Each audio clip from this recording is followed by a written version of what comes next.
Hello everyone and welcome to the third and final round at the 2024 Mary Sunshine House Classic at the Oconee National Disc Golf Center.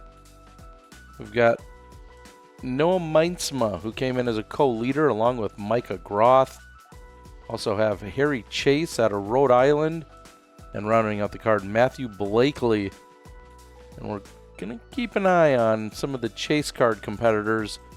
Players from both second and third cards making some moves. And we'll see how things are going to shake out here at this Disc Golf Pro Tour Q Series event. We head to hole number 10 at par 4. Plays significantly uphill, trying to get up here somewhere to this flat spot. But then you have a ton of trees to navigate around and a very protected green.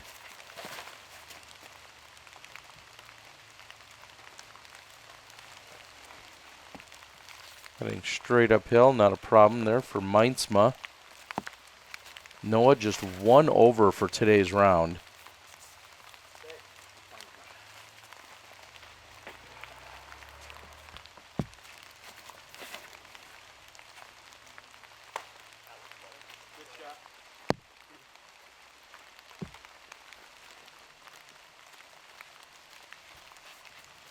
That was Harry Chace. Now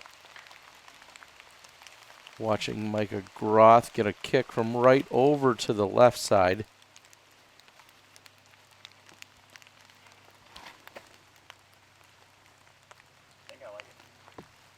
Looking for an angle to possibly fight himself to the pin.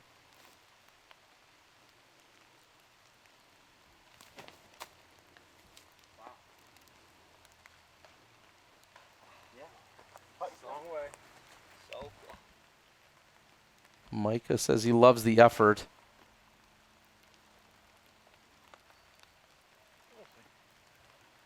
That'll be a little short, but still possibly a long attempt, maybe from deep circle 2 or just outside of it, as Harry's not able to keep it clean.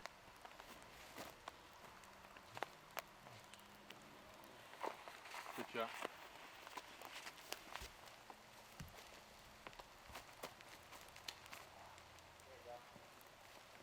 And a long bid by Micah. Not quite on the mark. Blakely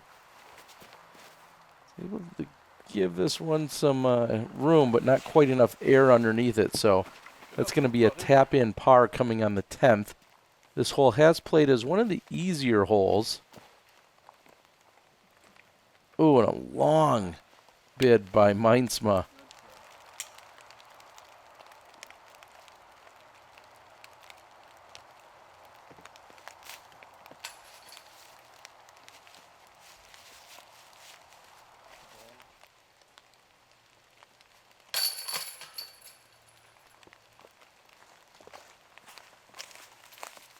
Par coming up for Meintsma there, and some of the holes very, what's the philo term, stingy when it comes to giving up birdies. They've already played holes 7 and 8 along with 4 and 9 collectively, along with 13 and 14.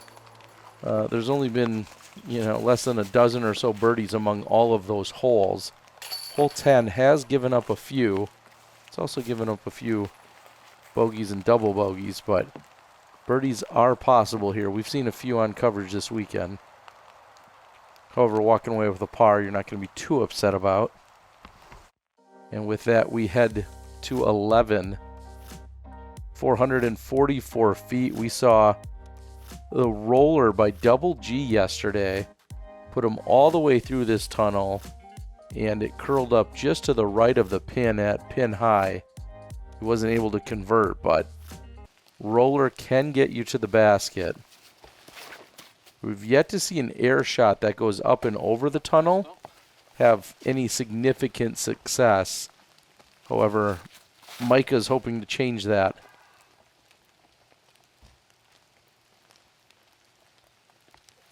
And that one's going to get hung up.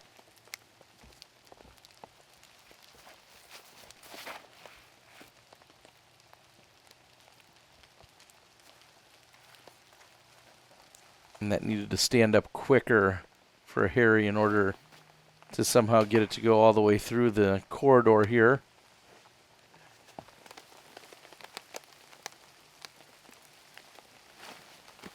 Noah got to here with his drive. Nice. Great shot.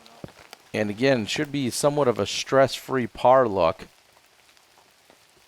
which is more than what most can say.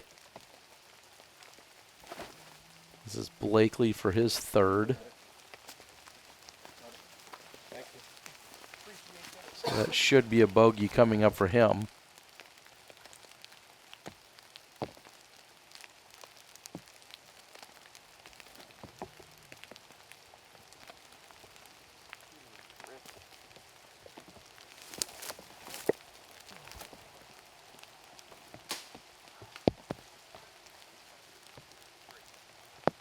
Not much of a look for Micah on that right side. And that's been a theme throughout this entire weekend. A lot of the players that go to that right side have almost no path or way to get back out to the basket, and they have to spend a stroke or two just to get out to the fairway's edge, which is exactly now where we're finding Harry. However, he gets that one to drop for the par.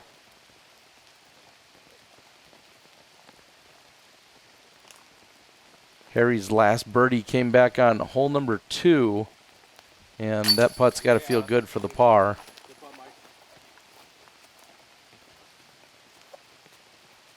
Groth is in. That's still going to be a bogey for him. Blakely looking like a bogey here.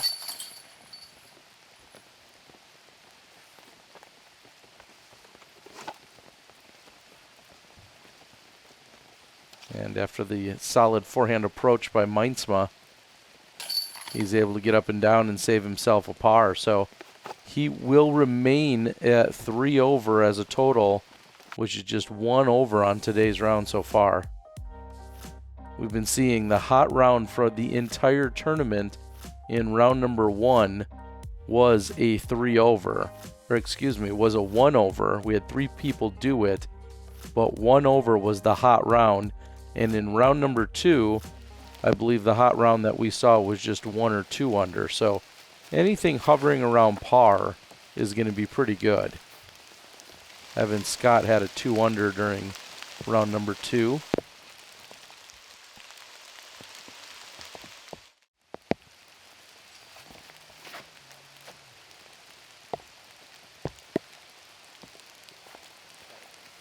For a brief moment on hole number 11, it looked like it was going to possibly clear up. In fact, there was almost even a hint of sunshine, or at least some kind of clearing. And then just moments later, it decided to not only start raining, but rain even harder as we head over here to the 12th. And Micah just trying to get creative. And this is what I was talking about in the first 2 rounds, is coming up short on this hole is going to guarantee that you really just have to lay it up. You'd be crazy to be running that putt. So it's going to look like a couple of pars. And after going just deep of the basket, this is Blakely for birdie.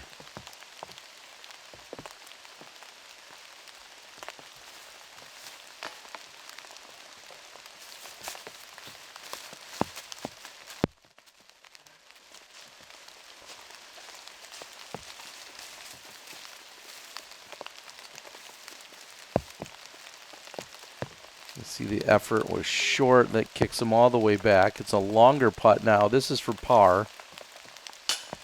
Oh, he makes the correction, but it's too high this time, and now has an even longer putt for bogey.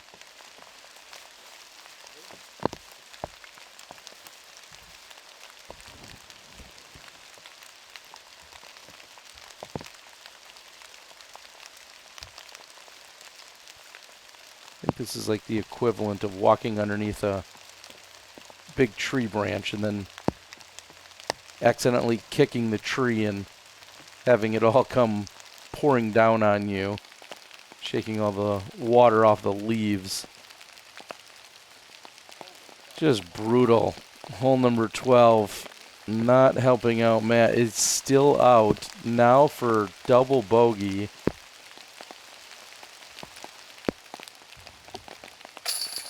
And he gets that one in. So screeching halt for any momentum that might have been mounted there for Matt.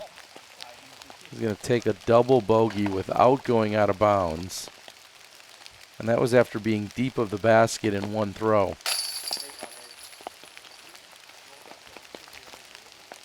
Here he steps up and cashes in for par.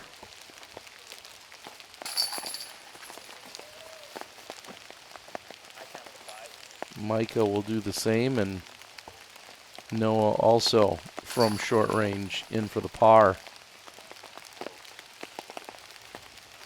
Shortest hole on the course and not what Matt was looking for. Pretty brutal as we head to our final par 5. Hole 13. Your tone, your demeanor, everything changes a little bit once you arrive at 13. You got to play 13 and 14 and grind out these last 2 holes. 15 through 18 are a little bit of a reprieve, but 13 and 14, you're talking about anywhere from 35 minutes to 55 minutes to play these 2 holes combined.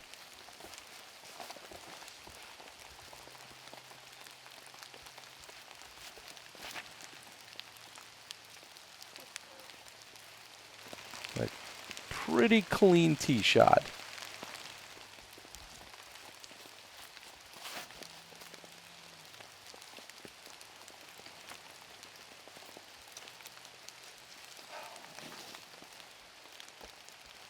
Matt looking to bounce back after the double bogey.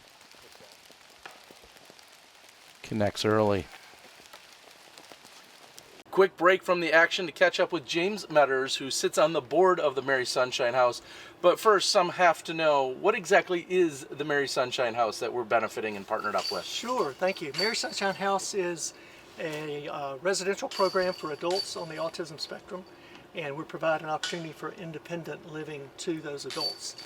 You know, a common theme in the autistic community for individuals is an inability to respond to the common responsibilities and challenges of life in a healthy manner. And so our staff comes alongside and assists each resident as they need to be able to live independently in a successful manner and be a part of the community. Well, I know we're relatively close to where you guys are located as we stand right here right now, but how did this partnership work? As we've been benefiting the Mary Sunshine House last year with Huck Central, this year the event, of course, named for you guys. Yes. How did the partnership with disc golf come about for you? Oh, sure. Okay. So we are obviously aware of the growth, tremendous growth in the disc golf community in the last few years, and we had an opportunity to get engaged with Brian Chop, who was developing this championship course out here. And so through the generosity of a donor, we were able to create the Mary Sunshine House Classic, and then ask other organizations to come alongside and help us through sponsorships. And so I'll give a shout out to some of the folks that helped us this year: Thomas Concrete, Tech Size, Tri-County Tech College, and South State Bank. And we were able to raise this year over $40,000 for our organization. And you know, I'm just hearing from some of the pros this week in conversation, and I'm hearing that you know, they feel that the Oconee track, you know, has an opportunity to take a place in the tour in the future coming up, and so we want the Mary Sunshine House Classic to obviously be a part of that as well. And so we're hoping for big things. Well, the partnership has been amazing these last couple of years. Of course, we wish you the best. If somebody watching wanted to further support you guys, the efforts that you're doing, what is the best way that they can do that? Thank you. Yeah, I would just ask anyone to point to our website at www.marysunshinehouse.org, all just one string, and we have a giving page there. And you know, any gift of $5, $10 or more from, I'm sure you got thousands of people watching your broadcast here, so that would be very much appreciated. Thank you. All right, everyone, this is James.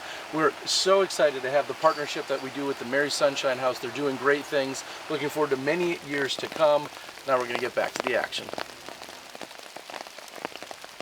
And thanks for the information, James. Also spoke with him last year, and I think we have quite a few years of partnership coming up here in this area. Big thanks to Brian, our fearless leader and overall evil designer slash organizer slash mastermind behind everything that's going on out here.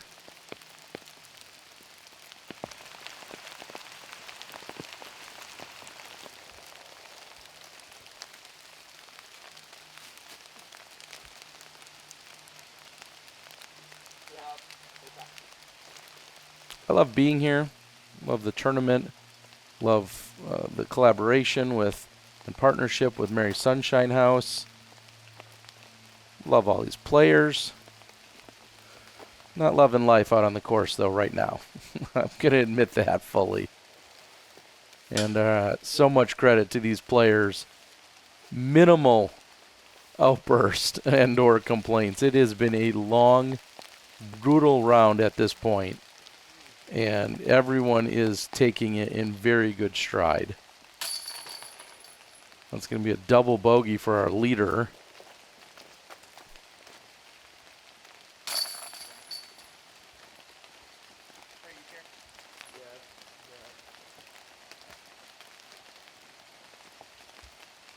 And I wouldn't be doing my job if I didn't shout out Austin Bates with somehow carding a birdie 4 on this hole. I don't know how in the world that happened. I don't know if that was a long throw in or what happened there, or just a bunch of perfect throws. I mean, perfect throws. But Austin Bates cards the birdie 4 on that hole today. So congrats to him as we head over to 14.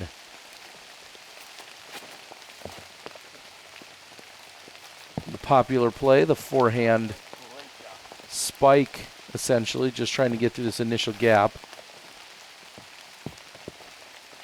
If you get the forehand and you push over to the right into just the right position, then you can have a straightaway shot to go up the corridor to get to the pin. And that's going to be a lot of trouble for Noah. So the other 3 all within 15 feet of each other. And this is what we're dealing with.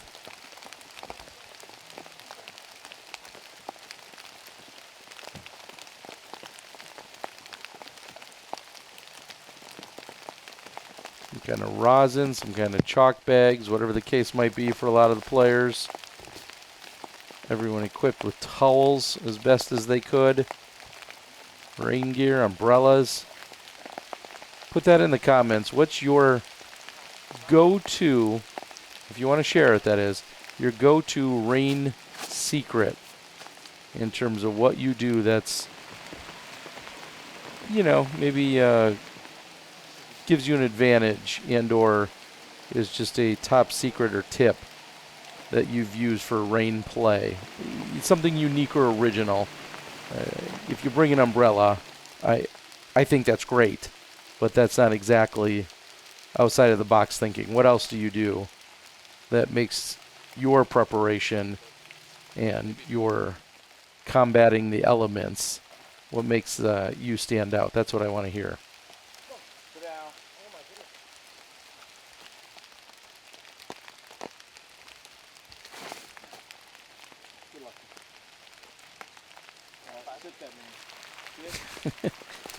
Hear him ask, get lucky, and then he wants it to sit down.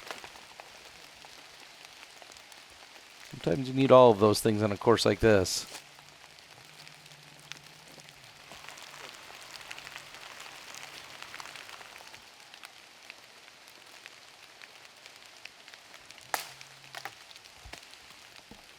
Like, share, subscribe, do all the YouTube things if you would. Hope you guys have been enjoying the coverage out here. Giving you this next day action here in late 2024. The schedule's quite busy for the next few weeks, continuing to bring you more coverage from events around the country. Also, big thanks to any and all Patreon supporters and subscribers that I have. It's really you guys that help make some of this additional coverage even possible, to go out and get events that aren't necessarily on your mind, and then all of a sudden they show up, and hopefully they keep you somewhat entertained in the lull of the off season.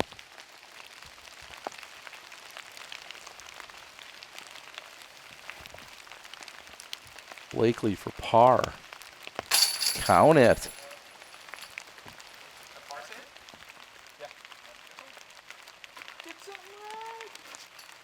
Sometimes when you're talking about scores on this course, it's easy to second guess someone. Only, not because you don't trust them, but only because it's difficult enough to keep track of how many throws you've had, let alone what somebody else might be doing on your very card. So there could sometimes be a little shock or astonishment as to what gets carded and you don't even realize it. Big thanks to Vern, who was helping out with some of the aerial coverage, along with the Augusta drone pilots, all providing some assistance here, because I know I would have got through about hole 2, maybe hole 3 before I would have crashed my drone, and that would have been the end of it.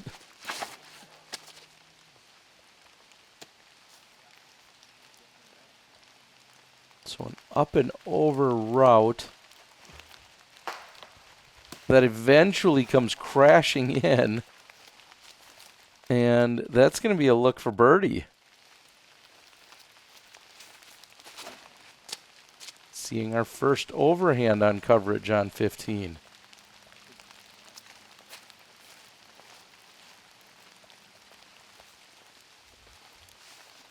All right, we'll see what Micah can do with that. Noah peers the gap, and it's almost too pure. He goes deep. He'll be in circle 2, and camera didn't want to work quite right, so that's where we're catching up with Blakely on his second. Not mad with this drive. And now he's just deep, still looking for a par.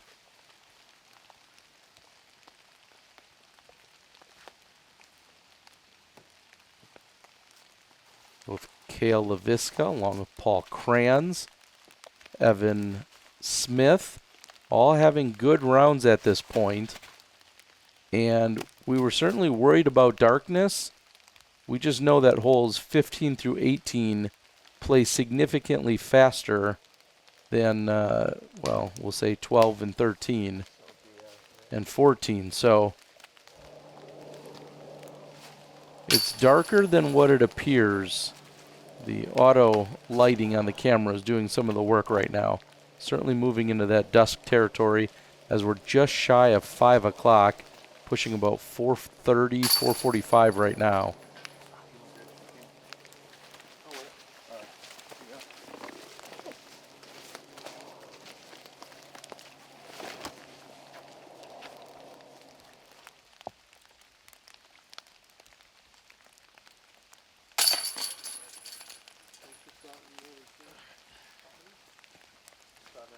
Working for it, but Matt will take the par. Harry will do the same.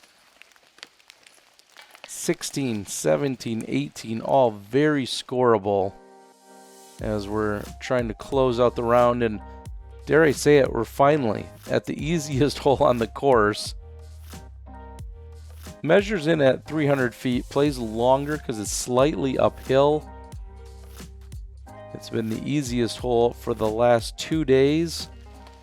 Hole 6 has always been the second easiest, so 16 and 6. Can they take advantage as Blakely will be right side but inside the circle?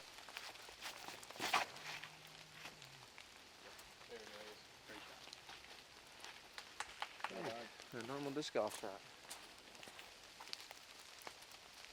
Pretty much exactly what was required. ring it up. Wow. What a shot. Scared it.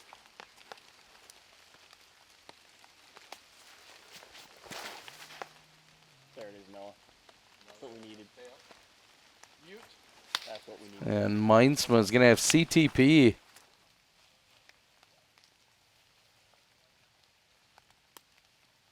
Just at circle's edge for Blakely.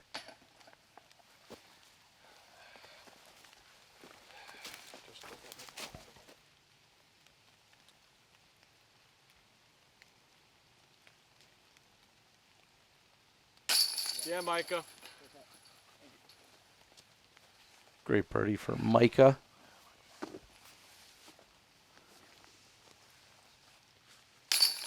Yeah, Noah. So Noah will get to 6 over. Micah 4 strokes behind him. Remember, they came into the day tied for the lead at 2 over.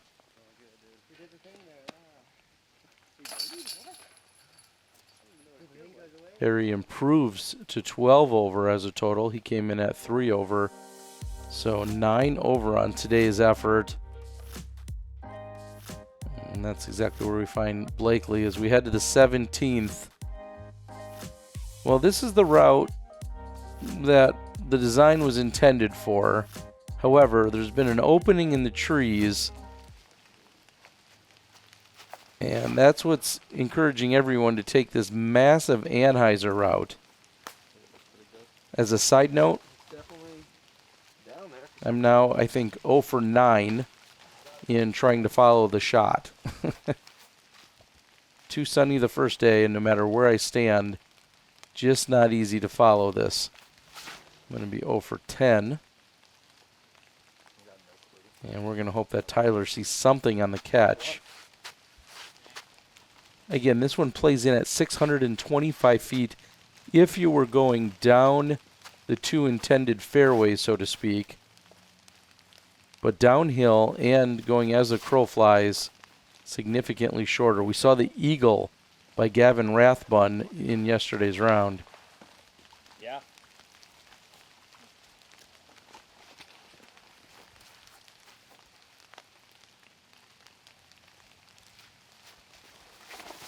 On the third card, Paul Kranz has just parred this as he's the closest to Noah as he sits at 8 over as a total. So Paul Kranz has 1 hole left to play.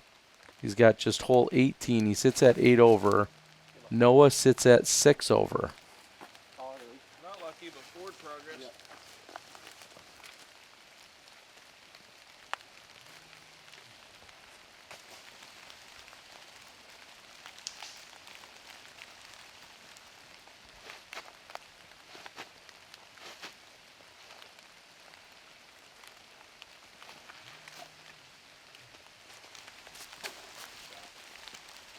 Knowing hole 18 is pretty straightforward.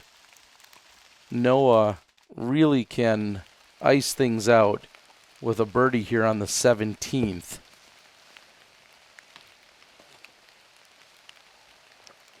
Ice out everyone else or lock it up, whatever you want to call it. It's been a long weekend.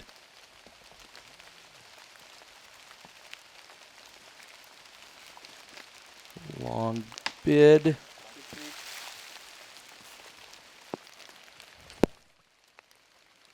$32,000 added to the purse on the MPO side this weekend. Just let that sink in for a moment. Looking at $5,000 for a first place win here. And speaking of wins, I'm going to give you an FPO update in a moment here as Noah. What?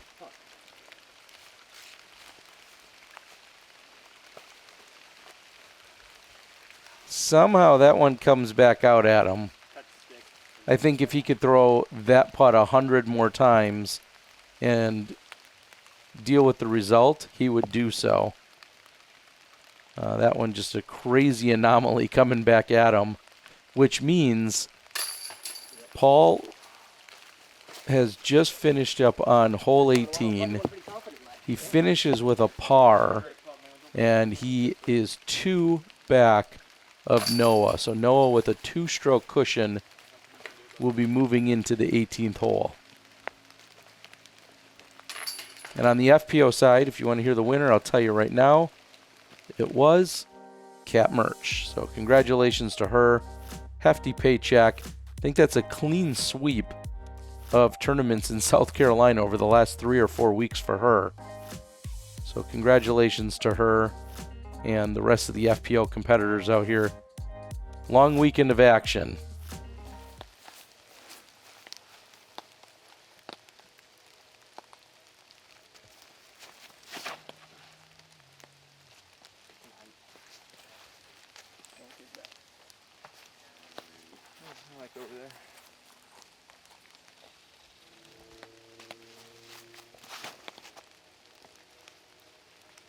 Playing at more than 400 feet. Seeing the drives here on the 18. 375, slightly uphill. Noah has 2 strokes on the next closest competitor in Paul Kranz. And once he's inbounds, sounds like the gallery is fully aware of the fate for Noah Meintsma at this point.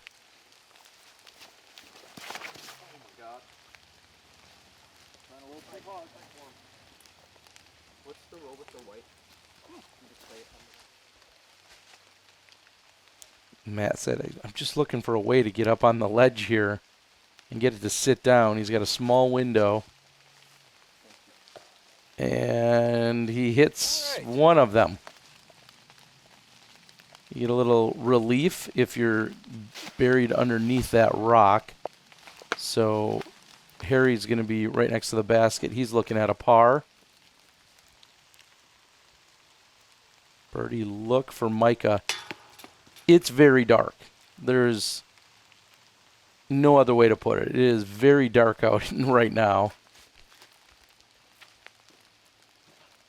And this is going to require some touch because he's got to get it up and around the rock, but not too much angle to have it get away from him. And a little flop should do it. And with that, his card mates will come up. They're going to all tap in. Everybody takes a par on the final hole. And coming out of Minnesota, Noah Meintsma will have less than 10 feet to become champion at the Mary Sunshine House Classic.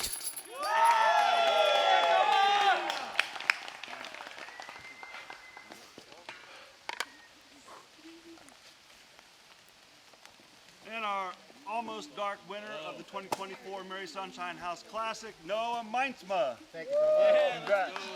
How'd it go? What a course. What a battle. Conditions on the last day. Amazing time. Can't believe I fought through it. Want to thank Stash Dis and all my friends and family. Thank you for everybody that watched. See you guys back here next year. A career high $5,000 payout for Noah Meintsma. Brian Schopp steps in, our tournament director. So that was a star par, right? Thank you to everyone that came along for the wild ride this weekend. Again, like, share, subscribe. There's your final standings. I appreciate you guys. Looking forward to more coverage here and to close out 2024. That's everything from the Mary Sunshine House Classic. We'll see you guys next time.